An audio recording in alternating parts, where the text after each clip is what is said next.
Hey guys, so if you have the issue that your Olympus VG 130 cannot be turned on or charged, like if it's not working at all, now if you found it, the one thing is that it's a point and shoot, it's made for snapshot outside, it will likely work if you can find a charger.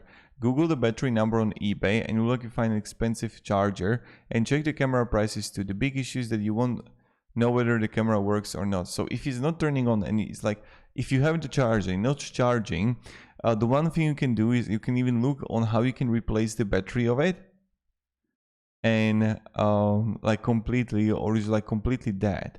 So that's pretty much it about it.